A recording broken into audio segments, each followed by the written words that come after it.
আসসালামু আলাইকুম সুপ্রিয় দর্শক, আজকে আপনাদের করে দেখাবো হাতে তৈরি লাচ্ছা সেমাই। ঈদের আগে স্বাস্থ্যসম্মত এই সেমাই ঘরেই তৈরি করতে পারবেন। চলুন দেখে নিচ্ছি আমি এখানে কি ব্যবহার করেছি।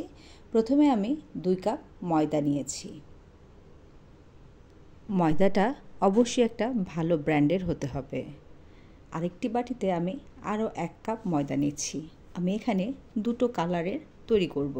এর জন্য আমি আলাদা বাটিতে মেপে নিচ্ছি। একটি বাটিতে আমি 2 কাপ ময়দা নিয়েছি, আরেকটি বাটিতে আমি 1 কাপ ময়দা নিয়েছি।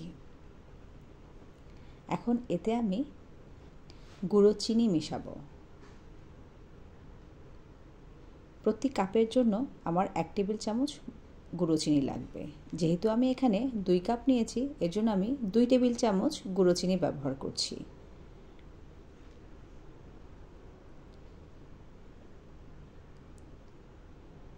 এটাকে আমি পানি দিয়ে সুন্দর করে একটা ডো তৈরি করে নিয়েছি।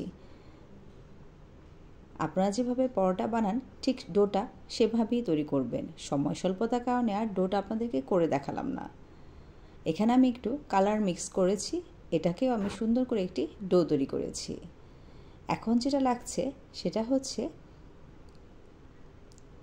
এখানে আমি ছড়ানো একটা বাটিতে 1 কাপ তেল নিচ্ছি। প্রতি কাপ ময়দার জন্য আমার 1 কাপ তেল এবং 1/4 কাপ বাটার লাগবে। তো আমি এখানে যেহেতু 3 কাপ ময়দা নিয়েছি, এজন্য আমি 3 কাপ তেল দেব এবং 1/4 কাপ করে 3 বার আমি বাটার দেব। আপনারা চাইলে এখানে ঘিও ব্যবহার করতে পারেন। দেখুন আমি 1/4 কাপ করে প্রতি কাপের জন্য আমাকে 1 কাপ তেল, প্রতি 1 কাপ ময়দার জন্য আমার 1 কাপ তেল এবং 1/4 কাপ বাটার লাগবে। আমি এখানে আপনাদেরকে আলাদা আলাদা করে মেপে দেখাচ্ছি। এই সেমাইটা তৈরি করতে কিন্তু খুবই সহজ এবং ডোটাও কিন্তু খুব একটা বেশি কষ্ট হয় না। আপনারা যেভাবে পরোটার ডো তৈরি করেন, ডোটা ঠিক একইভাবেই তৈরি করবেন। আমি একটু বাটারগুলোকে তুলে নিচ্ছি একটি বাটিতে। জাস্ট ওভেনে আমি 30 থেকে 40 সেকেন্ড একটু গরম করে জাস্ট একটু নরম করে নিব। দেখুন আমি বাটারটাকে একটু নরম করে নিয়েছি। তাহলে আমার এই মিক্সচারটা তৈরি করতে খুব সুবিধে হবে, কারণ ডোয়ের জন্য কিন্তু এই মিক্সচারটা খুবই ইম্পর্টেন্ট। এখন আমি এখানে কর্নফ্লাওয়ার দিচ্ছি। প্রতি কাপের জন্য আমাকে 6 টেবিল চামচ কর্নফ্লাওয়ার লাগবে। যেহেতু আমি এখানে 3 কাপ ময়দা ব্যবহার করেছি, এর জন্য আমি এখানে 18 টেবিল চামচ কর্নফ্লাওয়ার দেব। আমি 4টা দিয়েছি।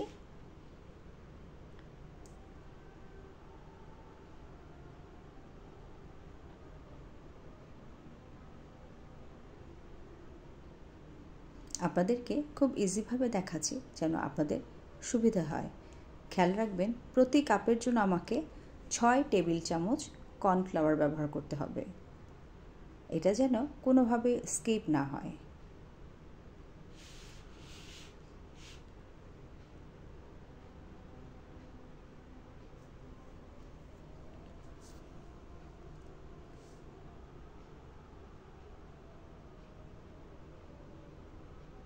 এবং কর্নফ্লাওয়ারটা অবশ্যই কিন্তু একটা ভালো ব্র্যান্ডের হতে হবে। এখানে কিন্তু অ্যারারুট ব্যবহার করা যাবে না।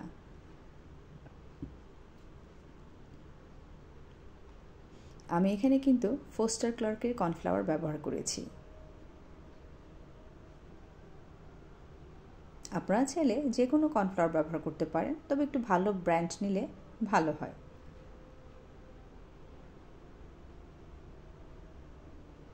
আমি এখানে কিন্তু কথা বলতে বলতে 18 টেবিল চামচ কর্নফ্লাওয়ার নিয়েছি, কারণ প্রতি কাপের জন্য 6 টেবিল চামচ করে আমার কর্নফ্লাওয়ার লেগেছে। এখন আমি ময়দা দেব। এখানে আমি 3 কাপ ময়দা ব্যবহার করেছি, যার জন্য আমাকে 1 টেবিল চামচ ময়দা নিতে হবে। প্রতি কাপের ময়দার জন্য 1 টেবিল চামচ ময়দা নিতে হবে আমাকে।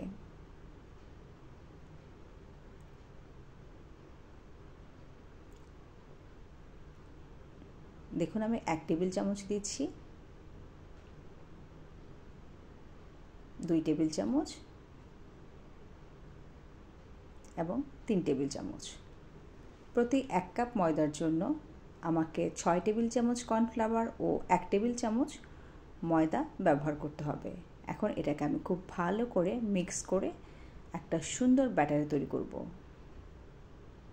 আপনারা এটা অবশ্যই খুব সুন্দর করে আস্তে আস্তে করবেন, যেন কোনো দলা পেকে না যায়, বা দলা পাকা থাকলে কিন্তু সেটা সুন্দর হবে না।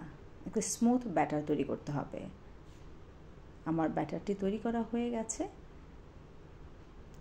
এ পর্যায়ে আমি যে ডোগুলো রেডি করেছিলাম সেগুলো দেখুন আমি পরোটার মতো ঠিক যেভাবে আমরা পরোটার ডোটা তৈরি করি একইভাবে আমি তৈরি করে সেই বাটার এবং তেলের মিশ্রণে দিয়ে দিচ্ছি।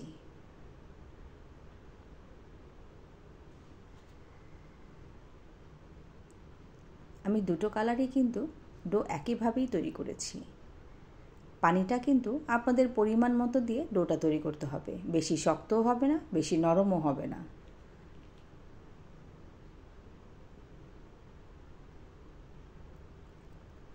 দেখুন আমার সবগুলো ডো রেডি হয়ে গেছে। এখন এটা আমি এই ব্যাটারে ভিজিয়ে রাখবো 20 মিনিট। 20 মিনিটের মধ্যে প্রতি 5 মিনিট পর পর আমি একটু উল্টে পাল্টে দেব। একটি চামচের সাহায্যে কিছু তেল আমি উপর দিক দিয়ে দিব, যেন ডোটা পুরোটাই ভিজে যায়। এবং একটি আঙ্গুলের সাহায্যে মাঝখানে আমি একটি ছিদ্র করে নিচ্ছি, যেভাবে আমরা ডোনাট তৈরি করে থাকি। দেখুন আমার ডোগুলো আমি কিভাবে চামচ দিয়ে এর উপরে ছড়িয়ে দিচ্ছি। আপনারা ঠিক একই নিয়মে করবেন। 20 মিনিট হয়ে যাওয়ার পর আমি একটি ডো এক সাইড থেকে জাস্ট একটা চারের মতো করে প্যাচ দিচ্ছি। দেখুন এটা কিন্তু একদম খুব আলতো হাতে বড় হয়ে যায়, কোনো কষ্টই হয় না। এরকম আমি প্রতি 5 মিনিট পর পর 14 থেকে 18টা প্যাচ দেব, যতক্ষণ না আপনার লাচ্ছি আকারে প্যাচগুলো তৈরি না হচ্ছে, একদম চিকন চিকন না হচ্ছে, ততক্ষণ পর্যন্ত আমাকে এই প্যাচগুলো দিতে হবে। এবং প্রতি 5 মিনিট পর পর আমাকে এটা করতে হবে। আমি এখন একবার করছি, 5 মিনিট পর আবার আরেকবার করব।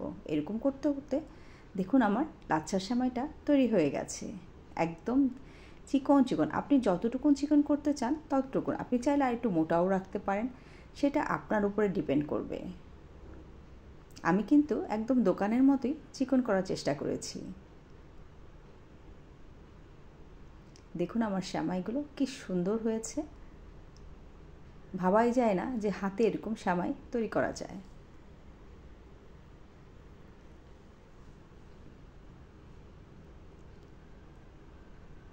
দেখুন আমি আরেকটু কাছে থেকে দেখাচ্ছি আপনাদের।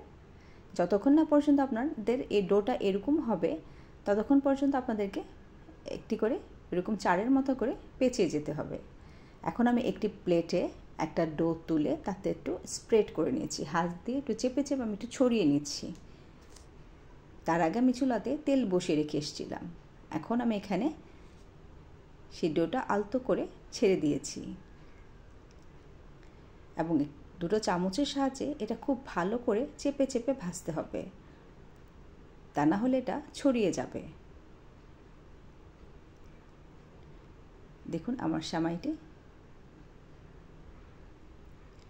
আমি একটি ঝাঁঝরিতে তুলে নিয়েছি। এখন আমি রেড কালারের যেটা করেছিলাম সেটা দেখাচ্ছি আপনাদেরকে। আপনারা চাইলে কিন্তু এটা উল্টেও দিতে পারেন। তা আমি যেহেতু উল্টে দিইনি, আমি তেলগুলোকে সেমাইয়ের উপরে একটু ছিটিয়ে দিয়েছিলাম। এটাও আমার হয়ে গেছে। আমি একটি প্লেটের উপরে একটা স্ট্যান্ড রেখে তাতে সেমাইগুলো তুলে নিয়েছি। দেখুন ওই যে আমি স্ক্রিনে দেখাচ্ছি, ঠিক আপনারা এভাবেই করবেন, তাহলে তেলগুলো ঝরে যায়। আমার সেমাইটা রেডি হয়ে গেছে। কত ক্রিস্পি হয়েছে এবং দেখতে খেতে ভীষণ মজা। আমার এই রেসিপিটা যদি ভালো লাগে, আমার চ্যানেল সঞ্চিতাস কুকিং রেসিপিতে গিয়ে একবার ঘুরে আসার জন্য অনুরোধ রইল এবং পাশে থাকা বেল আইকনটি অন করে রাখবেন পরবর্তী আপডেট পেতে। আল্লাহ হাফেজ।